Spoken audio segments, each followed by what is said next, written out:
உங்கள இந்த புதிய ஆழ்ந்த அலசலுக்கு வரவேற்கிறேன். இன்னைக்கு நாம எடுத்துக்கிற தலைப்பு நம்மள பல பேரும், ஏன் நானும் நீங்களும் கூட தினமும் போராடிக்கிட்டு இருக்கிற ஒரு முக்கியமான விஷயத்த பத்தி. ஆமா, இது ரொம்ப பிராக்டிக்கலான ஒரு பிரச்சனை. கண்டிப்பா. அதாவது யாராவது நம்மள விமர்சிட்டா, இல்ல ஏதாவது ஒரு சின்ன தப்பு நடந்துட்டா, உடனே நான் எதற்குமே லாயக்கு இல்ல அவங்க என்னைதான் வேணும்னே இப்படி சொல்றாங்க அப்படின்னு எல்லாத்தையும் ரொம்ப பர்சனலா எடுத்துப்போம். எல்லாமே எனக்கு தான் நடக்குதுங்கிற அந்த ஒரு மனநிலை. எக்ஸாக்ட்லி. அந்த மாதிரி தனிப்பட்ட முறையில் எடுத்துக்கிட்டு மனச்சோர்வு அடைகிற பழக்கம் உங்களுக்கு இருக்கா அப்படின்னா இந்த அலசல் கண்டிப்பா உங்களுக்கானது தான். இன்னைக்கு நாம அஜான் சுமேதோ எழுதின don't take your life personally, அதாவது உங்க வாழ்க்கையை தனிப்பட்ட முறையில் எடுத்துக்கொள்ளாதீர்கள் அப்படிங்கிற புத்தகத்தோட குறிப்புகளை தான் ரொம்ப ஆழமா அலச போறோம். இந்த விவாதத்தோட நோக்கமே இந்த நான், எனக்கு அப்படிங்கிற சுமையிலிருந்து எப்படி நாம வெளியே வர்றது அப்படிங்கறத கண்டுபிடிக்கிறது தான். ஆமா, இந்த புத்தகம் ஒரு சாதாரண சுய முன்னேற்ற புத்தகம் கிடையாது இல்லையா? நிச்சயமா கிடையாது. அஜான் சுமேதோவுக்கு ரொம்ப சுவாரஸ்யமான ஒரு பின்னணி இருக்கு. அவர் பிறப்பால ஒரு மேற்கத்தியர். ஆனா தாய்லாந்து காடுகள்ல பல வருஷங்கள் ரொம்ப கடுமையா பயிற்சி பெற்ற ஒரு தலைசிறந்த புத்த மத துறவி. ஓ, அப்போ இது வெறும் தத்துவங்களை பத்தி பேசுற ஒரு புத்தகம் தானா? அதுதான் இல்ல. அவர் தத்துவங்களை வறட்சியா பேசவே இல்ல. நாம தியானம், ஆன்மீகம், அப்புறம் நம்மளோட சொந்த ஆளுமை பத்தி காலங்காலமா மைண்ட்ல வச்சிருக்கோம்ல, அந்த தவறான பிம்பங்கள் எல்லாம் அவரு அடிச்சு நொறுக்குறாரு. நிஜ வாழ்க்கையோட இயல்ப, அது எவ்வளவு கரடுமுரடா இருந்தாலும் சரி, அதை அப்படியே ஏத்துக்கிறது எப்படி அப்படிங்கறத ரொம்ப யதார்த்தமா இந்த புத்தகம் கத்துக் கொடுக்குது. கேட்கவே ரொம்ப ஆர்வமா இருக்கு. ஆனா இப்போ இதை கேட்டுட்டு இருக்கிற உங்களுக்கு ஒரு நியாயமான கேள்வி வரலாம். காட்டுல இருக்கிற ஒரு துறவி எழுதின புத்தகம் என்னோட தினசரி வாழ்க்கைக்கு, என்னோட ஆபீஸ் பிரச்சனைக்கு எப்படிப்பா உதவும் அப்படின்னு நீங்க நினைக்கலாம். ஆமா, அது ஒரு முக்கியமான கேள்விதான்.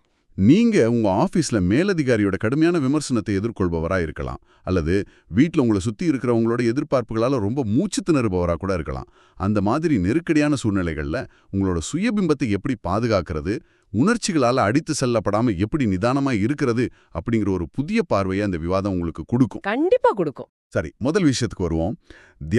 தியானம்னாலே நம்ம மைண்ட்ல என்ன வரும்? எல்லாத்தையும் விட்டுட்டு ஒரு அமைதியான மலை குகைக்குள்ள போய் கண்ணை மூடி உலக தொடர்பே இல்லாம உட்கார்றதுன்னு தான் நம்ம நினைச்சிட்டு இருக்கோம். ஆனா இந்த புத்தகம் அத ஒரு மாயைன்னு சொல்லுது, அதானே? ஆமா, அது ஒரு மிகப்பெரிய முரண்பாடு. நம்மள பல பேரும் அமைதியை தேடி எங்கேயாவது ஓடிவிடணும்னு தான் நினைக்கிறோம். இந்த இடத்துல கெஷே தாஷி அப்படிங்கிற இன்னொரு அறிஞரோட அற்புதமான கருத்தை இந்த புத்தகம் சுட்டி காட்டுது. ஒரு குகைக்குள்ள போய் தியானம் பண்ணும்போது கிடைக்கிற அமைதி எப்படிப்பட்டது தெரியுமா? மனசு ரொம்ப ரிலாக்ஸா, எந்த சிந்தனையும் இல்லாம இருக்குமே, அதுவா? இல்ல, அது உண்மையான அமைதி கிடையாது. வெளி உலகத்தோட எந்த தொடர்புகளும் எந்த இடையூறுகளும் இல்லாததால உங்க மூளைக்கு கிடைக்கிற ஒரு தற்காலிகமான உணர்வு பற்றாக்குறை நிலை தான் அது. அதாவது சென்சரி டிப்ரைவேஷன் அப்படின்னு சொல்லுவாங்க. உங்களை சீன்றதுக்கு அங்க யாரும் இல்ல, எந்த சத்தமும் இல்ல, அதனால நீங்க அமைதியா இருக்கீங்க. ஆனா ஒரு நிமிஷம், அந்த அமைதி தானே நமக்கு தேவை. சத்தமும் மனிதர்களும் தானே நமக்கு மன அழுத்தத்தை கொடுக்கறாங்க. அப்படின்னா அந்த அமைதியான சூழ்நிலை நல்லது தானே? அங்கதான் சிக்கலே ஆரம்பிக்குது. அந்த அமைதி ரொம்ப நாளைக்கு நிலைத்திருக்காது. நீங்க அந்த இருண்ட அமைதியான குகையை விட்டு வெளியே வந்ததும் என்ன நடக்கும்னு கொஞ்சம் யோசிச்சு பாருங்க. மறுபடியும் பழைய சத்தங்கள் கேட்க ஆரம்பிக்கும். ஆமா, பல மாதங்கள் குகையில இருந்துட்டு சாதாரண உலகத்துக்குள்ள நுழையும் போது ஒரு சின்ன வாகனத்தோட சத்தமோ இல்ல தெருவுல மனிதர்கள் சாதாரணமா பேசிக்கிற சத்தமோ கூட உங்க காதுகளை கிழிக்கிற மாதிரி தோணும். உங்களுக்கு பயங்கரமான எரிச்சல் வரும். சில நேரங்கள்ல சாதாரண மக்களை பார்த்தாலே உங்களுக்கு கோபம் வரலாம். ஓ, ஏன்னா நம்ம மைண்ட் அந்த அமைதிக்கு பழகிடுச்சே. எக்ஸாக்ட்லி. உங்க மனம் எந்த இடையூறும் இல்லாத ஒரு செயற்கையான சூழ்நிலைக்கு பழகிடுச்சு. நிஜ உலகத்தோட சலசலப்ப அதனால தாங்கிக்க முடியல. தியானம் அப்படிங்கிறது உணர்வுகளை கட்டுப்படுத்துறதோ, உலகத்தை விட்டு ஓடுறதோ, இல்ல எப்படியாவது ஒரு மாயையான ஆனந்த நிலையை அடையறதோ கிடையாது அப்படிங்கறத இது ரொம்ப தெளிவா காட்டுது. இப்ப புரியுது. அதாவது ஒரு அமைதியான ரூம்ல உட்காந்து தியானம் பண்ணிட்டு வெளியே டிராஃபிக்ல யாராவது ஹார்ன் அடிச்சா நாம காட்டுற கோபத்தை தான் இது குறிக்குது. நாம அமைதியை தேடி ஓடுறோம். ஆனா அந்த அமைதி ஒரு கண்ணாடி பாத்திரம் மாதிரி ரொம்ப உடையக்கூடியதா இருக்கு. அப்படின்னா உண்மையான தியானம்னு இந்த புத்தகம் எதை சொல்லுது? உண்மையான தியானம்ங்கிறது நிகழ்காலத்துல நடக்கிறத உள்ளபடியே உணர்ற விழிப்புணர்வு. இங்கிலீஷ்ல அவேக்கன்ட் அட்டென்ஷன் அப்படின்னு சொல்றாங்க. நீங்க தியானத்தை ஏதோ ஒரு பெரிய செயலா ரொம்ப கஷ்டப்பட்டு அடைய வேண்டிய ஒரு இலக்கா நினைக்கும் போது அதுலயே ஒரு தோல்வி பயம் வந்துடுது. ஆமா, நான் சரியா பண்றேன்னா என் மைண்ட் ஏன் இன்னும் ஃபோக்கஸ் ஆகல அப்படின்னு நாம நம்ம கூடயே சண்டை போட ஆரம்பிச்சிடுறோம். கரெக்ட். ஆனா அஜான் சுமேதோ என்ன சொல்றாருன்னா, உங்க மனநிலைய அது குழப்பமாகவோ கோபமாகவோ சலிப்பாகவோ இருந்தாலும் சரி, அத மாத்த முயற்சிக்க வேண்டான்னு சொல்றாரு. இது கொஞ்சம் கேட்பதற்கு முரணா இருக்கே. என் மேலதிகாரி என்ற திட்டும்போது எனக்கு கோபம் வருது. அந்த கோவத்தை நான் மாத்த முயற்சிக்க கூடாதா? அப்படியே விட்டுடணுமா? கோபத்தை அப்படியே விட்டுட்டு அவங்க மேல கத்தணும்னு அர்த்தம் இல்ல. அந்த கோபத்து கூட போராட வேண்டான்னு சொல்றாரு. உங்க பிஸியான வாழ்க்கையில ஒரு உணர்வு வரும்போது அதோட முன்னாடி ஒரு சாட்சியா நின்னு கவனிங்க. உங்க மனம் அலைபாயுதா? சரி, என் மனம் இப்ப அலைபாயுது அப்படிங்கறத விழிப்புணர்வோட கவனிங்க. ஒரு பார்வையாளரா பார்க்கணும்னு சொல்றீங்க. ஆமா, நீங்க குழப்பத்துல இருக்கிறீங்களா? இந்த குழப்பம் இப்படிதான் இருக்கு அப்படின்னு ஒரு பார்வையாளரா பாருங்க. அந்த உணர்வுகளோட உங்கள அடையாளப்படுத்திக்காதீங்க. எந்த ஒரு குறிப்பிட்ட நிலையையும் அடையணும்னு உங்கள நீங்களே வற்புறுத்தாம, இந்த வினாடிய அது எவ்ளோ மோசமா இருந்தாலும் அத அப்படியே கவனிக்கிறது தான் விழிப்புணர்வு. இது நாம அடுத்த கட்டத்துக்கு போக ஒரு சரியான அடித்தளமா அமையுது. அந்த உணர்வுகளோட உங்களை அடையாளப்படுத்திக்காதீங்கன்னு சொன்னீங்க இல்லையா? இது ரொம்ப ரொம்ப முக்கியமான ஒண்ணு. இத கேட்டுட்டு இருக்கிற நீங்க உங்களை நீங்களே ஒரு நிரந்தரமான நபர்னு நம்புறீங்களா? இது ஒரு நல்ல கேள்வி. உங்களோட கோபம், உங்களோட சோகம், உங்களோட மகிழ்ச்சி, இல்ல உங்க திறமைகள் எல்லாமே உங்களோட நிரந்தரமான குணங்களா? இத கொஞ்சம் ஆழமா பார்ப்போம். ஏன்னா நம்மள பல பேரும் நான் ஒரு முன்கோவி, நான் ரொம்ப சென்சிட்டிவான ஆளு, நான் எதற்கும் லாயக்கற்றவன் அப்படின்னு நமக்கேன்னு சில அடையாளங்களை ரொம்ப உறுதியா நம்பிட்டு வரோம். சரியா சொன்னீங்க. இந்த நிரந்தரமான நான் அப்படிங்கிற எண்ணத்தை தான் புத்த மதத்துல சக்காய தித்தி அப்படின்னு அழைக்கிறாங்க. ஆங்கிலத்துல இத பர்சனாலிட்டி பிலீஃப்னு சொல்லலாம். அதாவது நமக்குள் மாறாத ஒரு தனிப்பட்ட ஆளுமை இருக்குன்னு ஆழமா நம்புறது. ஆமா, ஆனா அது ஒரு முழுமையான மாயை அப்படிங்கறத அஜான் சுமேதோ ரொம்ப தெளிவா விளக்குறாரு. நாம எல்லாரும் நமக்குள் ஒரு நிரந்தரமான என்றென்றும் மாறாத ஆளுமைய கொண்டிருக்கோம்னு உறுதியா நம்புறோம். ஆனா உண்மை அதுவல்ல. சூழ்நிலைக்கேத்த மாதிரி நம்ம ஆளுமை முற்றிலும் மாறிக்கிட்டே தான் இருக்கு. சூழ்நிலைய பொறுத்து மாறுது. நம்ம எண்ணங்கள், நம்ம நினைவுகள், நம்ம உணர்ச்சிகள்னு எல்லாமே ஒவ்வொரு வினாடியும் மாறிக்கிட்டே இருப்பவைதான். ஆனா நாம அத நிரந்தரம்னு நம்புறது தான் நம்மளோட அத்தனை மன உளைச்சல்களுக்கும் துன்பங்களுக்கும் அடிப்படை காரணமா அமையுது. இத விளக்கெடுத்துக்கு புத்தகத்துல ஒரு மிகச்சிறந்த அதே சமயம் ரொம்ப யதார்த்தமான ஒரு உதாரணம் இருக்கு. அஜான் சுமேதோ தனக்கு 55 வயசாகும்போது அமெரிக்காவுல உள்ள தம் பெற்றோரை பார்க்க போன ஒரு கதையை பகிர்ந்திருக்காரு. அவரு தாய்லாந்துல ஒரு பெரிய துறவியா, ஒரு ஆசிரமத்தோட தலைவரா, பலரும் காலில் விழுந்து வணங்குற ஒரு உயர் நிலையில இருந்தாரு. ஒரு பெரிய விஐபி மாதிரி. ஆமா. ஆனா அமெரிக்காவுக்கு போய் தன் வயதான பெற்றோரோட முன்னாடி நின்னப்போ என்ன ஆச்சரியம், மறுபடியும் ஒரு சிறுவனை போல அவரோட உணர்வுகள் மாறத் தொடங்குச்சு. அவருக்குள்ள பல வருஷங்களுக்கு முன்பிருந்த அதையா பழைய உணர்ச்சி போராட்டங்கள், தன் பெற்றோர் தன்னை அங்கீகரிக்கணும் அப்படிங்கிற எதிர்பார்ப்புகள் எல்லாம் மீண்டும் தலை தூக்குனதை அவர் உணர்ந்தார். ஏன்னா அவரோட பெற்றோருக்கு அவர் ஒரு பெரிய துறவி கிடையாது. கரெக்ட். அவங்களுக்கு அவர் வெறும் ராபர்ட் அப்படிங்கிற அவங்களோட சாதாரண குழந்தை மட்டும்தான். அது மனித மனதோட இயல்ப அப்பட்டமா காட்டுற ஒரு அற்புதமான நிகழ்வு. நம்ம ஆளுமை அப்படிங்கிறது எப்பவுமே சூழ்நிலைகளை சார்ந்ததுதான் அப்படிங்கறத இது ரொம்ப அழகா காட்டுது. அவர் தனது சீடர்களோட இருக்கும்போது அவரோட ஆளுமை ரொம்ப பக்குவமா ஒரு விதமாவும், தன் பெற்றோரோட இருக்கும்போது எதிர்பார்ப்புகள் நிறைந்த ஒரு சிறுவனோட ஆளுமையாவும் இருக்கு. ஓ, அப்போ ஆளுமைங்கிறது நாம நினைக்கிற மாதிரி ஒரு கல்லுல செதுக்குன விஷயம் கிடையாது. இல்லவே இல்ல. இது உங்களுக்கு என்ன உணர்த்துது? நாம நம்ம உடல், நம்ம நினைவுகள், நம்ம உணர்ச்சிகளை காட்டி இதுதான் நான், இந்த குணம் எனக்கு நிரந்தரமானது அப்படின்னு நம்புறது எவ்ளோ பெரிய முட்டாள்தனம். உங்க அடையாளங்கள் எல்லாமே உங்களை சுத்தியுள்ள சமூகத்தாலும் கலாச்சாரத்தாலும் நீங்க இருக்கிற சூழ்நிலைகளாலும் தற்காலிகமா உருவாக்கப்பட்டவைதான். இத புரிஞ்சுக்கிட்டாலே நிறைய ரிலீஃப் கிடைக்கும். கண்டிப்பா. இந்த உண்மையை நீங்க உணரும்போது, யாரோ ஒருவர் என்ன விமர்சிச்சுட்டாரே அப்படிங்கிற வலியில இருந்து நீங்க உடனடியா விடுதலை பெறீங்க. அப்படின்னா ஒவ்வொருத்தரும் பல சூழ்நிலைகளோட தொகுப்பா தான் இருக்கும் இல்லையா? இது தெரிஞ்சாலே நம்ம தினசரி வாழ்க்கையில பாதி பிரச்சனைகள் தீந்துடுமே. இப்போ ஆபீஸ்ல ஒரு மேலதிகாரி உங்களை சுட்டிக்காட்டி கடுமையான ஒரு விமர்சனத்தை முன்வைக்கிறார்னு வச்சுப்போம். அந்த நேரத்துல ரொம்ப கோபம் வரும். ஆமா. ஆனா அந்த நொடியில, ஓ, இந்த விமர்சனம் இந்த குறிப்பிட்ட அலுவலக சூழ்நிலையில என் வேலையை வச்சு உருவான ஒரு கருத்து, இது நிரந்தரமான முழுமையான என்னை பாதிக்காது அப்படின்னு நீங்க ரொம்ப எளிதா அதை கடந்து போக முடியும். ஆனா பிராக்டிக்கலா பார்க்கும்போது இது கொஞ்சம் கஷ்டமா இருக்கு. ஒருத்தர் நம்மளை காயப்படுத்தும் போது எப்படி நான் வேற, என் உணர்வு வேற அப்படின்னு பிரிச்சு பார்க்க முடியும்? அது ஒரு மிகச் சரியான கேள்வி. இத விளக்குறதுக்கு தான் புத்தகம் சம்சாரம் அப்படிங்கிற சொல்லோட உண்மையான அர்த்தத்தை நமக்கு கற்றுக் கொடுக்குது. சம்சாரம்னா அடுத்தடுத்த பிறவிகள்னு தானே நாம நினைச்சிட்டு இருக்கோம். ஆமா. ஆனா சம்சாரம்ங்கிறது ஒரு வேகமா சுழலுற சக்கரம் மாதிரி. நாம அறியாமையில செயல்படும்போது ஒவ்வொரு நாளும் அதிலே சிக்கி சுழல்றோம்.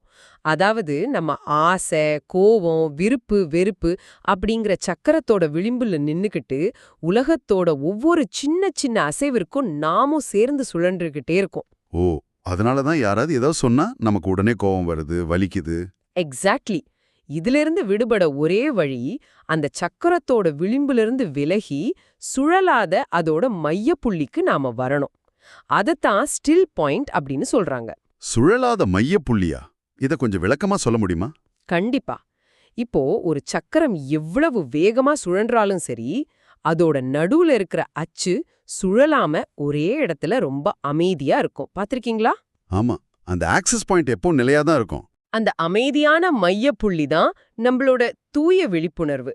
இதத்தான் புத்த மதத்துல புத்தோ அல்லது பிறக்காதது, அதாவது தி அன்பார்ன் அப்படின்னு அழைக்கிறாங்க. நீங்க சக்கரத்தோட விளிம்புல உணர்ச்சிகளோட ஒட்டி இருக்கிற வரைக்கும் உங்களுக்கு மயக்கமோ தடுமாற்றமோ வலியும் தான் மிஞ்சும். நீங்க அந்த மையப்புள்ளிக்கு வந்துட்டீங்கன்னா உங்களை சுத்தி உலகம் எவ்வளவு வேகமா சுழன்றாலும் என்ன பிரச்சனைகள் நடந்தாலும் நீங்க ரொம்ப அமைதியாவும் நிதானமாவும் இருப்பீங்க. அருமையான விளக்கம். அப்படின்னா என் மேலதிகாரி என்னை திட்டும்போது, இல்ல எனக்கு மனச்சோர்வு வரும்போது நான் என்ன செய்யணும்? ஐயோ, நான் ஒரு மோசமான ஊழியர் அப்படின்னோ, அல்லது நான் ஒரு கோபக்காரன் அப்படின்னோ அந்த சூழ்நிலையை தனிப்பட்ட முறையில் அடையாளப்படுத்திக்க கூடாது. கரெக்ட். அப்படி பண்ணவே கூடாது. அதுக்கு பதிலா, ஆஹா, எனக்கு இப்ப கோபம் வருது, இந்த உணர்வு இப்படிதான் இருக்கு, இங்கிலீஷ்ல சொல்ற மாதிரி இட் இஸ் லைக் திஸ் அப்படின்னு அதை எனக்கு வெளியே நடக்கிற ஒரு மனப்பொருளா மட்டுமே பார்க்கணும். அப்படிதானே? 100% சரி. உங்களை அறியற அந்த தூய விழிப்புணர்வா நீங்க மாறணும். ஒரு திரைப்படத்தை ஸ்கிரீன்ல பாக்குற மாதிரி உங்க உணர்ச்சிகளை நீங்க பார்க்க பழகணும். கோபம் வரும்போது அந்த கோபத்தை நீங்க அப்படின்னு நினைக்காதீங்க. கோபம் அப்படிங்கறத நீங்க சற்று தள்ளி நின்னு கவனிக்கிற ஒரு சாதாரண பொருளாக பாருங்க. ஒரு மென்டல் ஆப்ஜெக்டா பார்க்கணும். ஆமா. அப்படி செய்யறதன் மூலமா அந்த உணர்ச்சிகள் உங்களை முழுமையா ஆக்கிரமிக்கிறத தடுத்து நிறுத்த முடியும். உங்களை ஒரு தெளிவான பார்வையாளரா, ஒரு சாட்சியா மாத்திக்க முடியும். இதுவே சம்சார சுழற்சியோட விளிம்புல இருந்து விடுபட்டு அந்த அமைதியான மையப்புள்ளியில நிற்பதற்கான ஒரே வழி. இத நம்ம தினசரி வாழ்க்கையோட பொருத்தி பார்க்கும்போது இது எவ்வளவு பெரிய விடுதலைன்னு புரியுது. ஆனா இதுல இன்னொரு சிக்கலும் இருக்கு. என்ன சிக்கல்? நாம எல்லாருமே சரியான மனிதரா, சிறந்த ஊழியரா அல்லது குடும்பத்துல பர்ஃபெக்டான ஆளா இருக்கணும் அப்படிங்கிற பல இலட்சியங்களை காலங்காலமா வளர்த்து வச்சிருக்கோம். சமூக வலைத்தளங்கள்ல கூட நம்மள அப்படிதான் காட்டிக்கிறோம். ஆனா இந்த இலட்சியங்களுக்கும் நம்மளோட நிஜமான குறைகள் நிறைந்த மனித இயல்புக்கும் உள்ள இடைவெளி மிக பெரியது. ரொம்ப பெரிய இடைவெளி அது. நாம ஒரு இலட்சிய மனிதனா இருக்க ஆசைப்படுறோம். ஆனா பல நேரங்கள்ல நம்ம கோவப்படுறோம், பொறாமப்படுறோம், சிறுபிள்ளைத்தனமா நடந்துக்கிறோம். உடனே நம்மள நாமே கடுமையா வெறுக்க தொடங்கிடுறோம் இல்லையா? ஆமா. மனிதர்கள் நிஜத்தை விட இலட்சிய பிம்பங்களையே அதிகம் விரும்புறாங்க, அததான் நம்புறாங்க. இதுக்கு அஜான் சுமேதோ தன் சொந்த வாழ்க்கையில இருந்து தன் குருவான அஜான் சாவோட வாழ்க்கையில இருந்து ஒரு கதையை பகிர்றாரு. அஜான் சா ரொம்ப புகழ்பெற்ற, ஆயிரக்கணக்கான மக்களால் மதிக்கப்பட்ட ஒரு மிகப்பெரிய துறவி. எல்லாரும் அவரை ஒரு கடவுளை போலவே பார்த்தாங்க. ஒரு பெரிய ரோல் மாடல் மாதிரி. ஆமா. ஆனா அவர் தனது கடைசி காலத்துல நோயுற்று ரொம்ப தளர்ந்து போனாரு. மனித உடலோட இயல்புப்படி அவரோட உடல் தன் கட்டுப்பாட்டை இழந்து அவர் படுக்கையிலேயே கிடக்கும்படியான ஒரு சூழ்நிலை வந்தது. ஒரு மாபெரும் துறவிக்கே இப்படி ஒரு நிலையான பாக்குறவங்களுக்கு ரொம்ப அதிர்ச்சியா இருந்திருக்கும். சரியா சொன்னீங்க. இத பார்த்த பல மக்களால ஒரு நிஜ மனிதரான அஜான் ஷாவோட அந்த யதார்த்தமான பலவீனமான தளர்வை ஏத்துக்கவே முடியல. அவங்க மனசுல அது வரைக்கும் இருந்த எப்பொழுதும் அமைதியான இலட்சிய துறவி அப்படிங்கிற அந்த பிம்பம் உடைஞ்சு சுக்கு நுறானது. அது ரொம்ப கஷ்டமான ஒரு நிலைமைதான். அதனால அவங்க என்ன செஞ்சாங்க தெரியுமா? அந்த உண்மையான நோய்வாய்ப்பட்ட மனிதரை பார்க்கறத தவிர்க்கிறதுக்காக அவருக்காக ஒரு ஃபைபர் கிளாஸ் சிலைய செஞ்சாங்க. அந்த சிலை எப்போதுமே இலட்சிய தியான நிலையில ரொம்ப கம்பீரமா புன்னகையோட அமைதியா இருக்கிறத காட்டுற வகையில வடிவமைக்கப்பட்டது. மக்கள் அந்த உயிரற்ற சிலைய பார்த்து வணங்கி திருப்தி அடைஞ்சாங்க. வாவ், இது உண்மையாவே நடந்ததா? அதை விட என்றென்றும் மாறாத எந்த குறையும் இல்லாத சிலைகளையே பிம்பங்களையே அதிகம் விரும்புறோம். இந்த கதை என்ன ரொம்ப சிந்திக்க வைக்குது. நாம எப்படி இலட்சியங்களுக்கு, பொய்யான பிம்பங்களுக்கு அடிமையா இருக்கோம் அப்படிங்கறது இதை அப்பட்டமா காட்டுது. மனிதர்களாகிய நாம பலவீனமானவங்க, நமக்கு எல்லா உணர்ச்சிகளும் வரும் அப்படிங்கறத நாமே ஏத்துக்க மறுக்கிறோம். நாம ஒரு ஃபைபர் கிளாஸ் சிலையா மாறணும்னு ஆசைப்படுறோம். ஆமா, அந்த எதிர்பார்ப்பு தான் எல்லா பிரச்சனைக்கும் காரணம். இதே போன்ற இன்னொரு சம்பவமும் புத்தகத்துல இருக்கு. அஜான் சுமேதோவுக்கே கூட யாரோ ஒருத்தர் கடிதத்துல ஒயிட் பாஸ்டார்ட் அப்படின்னு ரொம்ப மோசமா திட்டி எழுதியிருந்தாராம். ஒரு பெரிய ஆசிரமத்தோட தலைவருக்கு இப்படி ஒரு கடிதம் வந்தா எவ்வளோ கோவம் வரும். ஆனா அதுல அதை கொஞ்சமா பர்சனலா எடுத்துக்கவே இல்ல. அதுதான் அந்த அமைதியான மையப்புள்ளியில நிற்பதன் பலன். மனிதர்களோட புகழ்ச்சியும் இகழ்ச்சியும் விழிப்புணர்வோடு எப்படி ஏத்துக்கிறது அப்படிங்கறத அவர் தான் சொந்த வாழ்க்கையிலிருந்தே நமக்கு உணர்த்துறாரு. யாரோ ஒருவர் கோபத்துல அப்படி எழுதியிருக்காரு, அது அந்த நபரோட மனநிலை. இது எனக்கான நிரந்தர அடையாளம் இல்ல அப்படின்னு அவர் அதை ஒரு பார்வையாளரா கடந்து போனாரு. இது சொல்ல ரொம்ப ஈஸியா இருக்கு, ஆனா செய்யறது ரொம்ப கஷ்டம். ஆமா, ஆனா புகழ்ச்சி வரும்போது அதுக்காக அகந்தை கொள்ளாமலும், இகழ்ச்சி வரும்போது அதுக்காக துவண்டு போகாமலும் இருக்கிறது எப்படி அப்படிங்கறது இது தெளிவா விளக்குது. இத உங்க வாழ்க்கையோட இணைச்சு பாருங்க. நம்மளோட பக்குவம் இல்லாத சிறுபிள்ளைத்தனமான உணர்ச்சிகளை கூட நம்ம வெறுக்கக்கூடாது. உங்களுக்குள்ள ஒரு கோபமோ பொறாமையோ அல்லது சோர்வோ வரும்போது, நான் இவ்ளோ புத்தகங்கள் படிக்கிறேன், நான் தியானம் செய்யறேன், எனக்கு இப்படி கோபம் வரலாமா அப்படின்னு உங்களை நீங்களே தண்டிச்சுக்காதீங்க. அருமையான பாயிண்ட். எனக்கு மட்டும் ஏன் இப்படி நடக்குது, நான் ஏன் இப்படி இருக்கேன் அப்படின்னு போராடுறத விட, மனிதனா இருக்கிறதுங்கிறது இப்படிதான், being human is like this அப்படின்னு அதை முதல்ல ஏத்துக்கணும். எந்த ஒரு வெற்றி இலட்சியத்தையும் துரத்துறத விட நம்ம மனித இயல்ப அதோட அத்தனை குறைகளோட அப்படியே ஏத்துக்கிறது தான் உண்மையான விடுதலை. ரொம்ப அழகா சொன்னீங்க. மனித இயல்ப அதோட இயல்பான வடிவத்துல எந்த சாயமும் பூசாம கவனிக்கிறது தான் நம்ம விவாதிச்ச அந்த தூய விழிப்புணர்வு. மெக்க சரியா தொகுத்துட்டீங்க. நீங்க உங்க உணர்ச்சிகளோ, நீங்க ஆபீஸ்ல வகிக்கிற பதவியோ, மத்தவங்க உங்க மேல வச்சுள்ள விமர்சனங்களோ கிடையாது. இந்த அடையாளங்கள் எல்லாம் அந்த சக்கரத்தோட விளிம்புல இருப்பவ. ஆனா நீங்க சக்கரத்தோட மையத்துல இருக்கிற தூய விழிப்புணர்வு. அந்த ஸ்டில் பாயிண்ட்.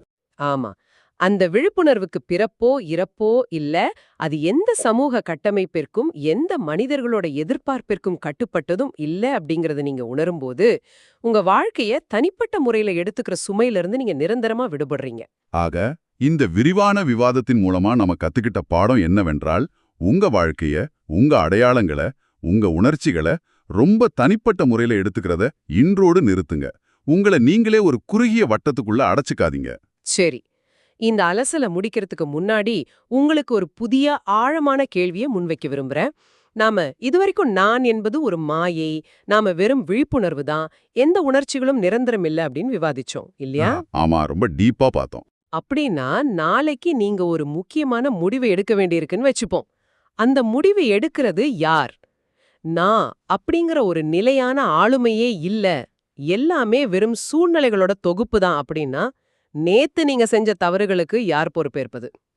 இந்த விழிப்புணர்வு அப்படிங்கிற மையப்புள்ளியில எந்த அடையாளமும் இல்ல அப்படின்னா, மனிதர்களுக்கு முடிவெடுக்கிற சுதந்திரம், அதாவது ஃப்ரீவில் எங்கிருந்து வருது? இந்த கேள்வியை ஆழமா சிந்திச்சு பாருங்க. உங்களோட நான் அப்படிங்கிற எண்ணம் உடையும் போது, சுதந்திரம் அப்படிங்கிறது முடிவுகள் எடுப்பதிலா அல்லது பொறுப்புகளை தட்டி கழிப்பதிலா அப்படிங்கிற புதிய புரிதல் உங்களுக்கு கிடைக்கும். இப்போது வீடியோவின் இறுதி பகுதி. இவ்வளவு நேரம் கேட்டதற்கு ரொம்ப நன்றி. இந்த Tamil voice reads channel monetisation இல்லாம தான் நடக்குது. இந்த ஆடியோ புத்தகம் உங்களுக்கு பயன் தருது என்று நினைத்தால், இந்த முயற்சி தொடர்ந்து போக உங்க ஆதரவு மிகவும் உதவும்.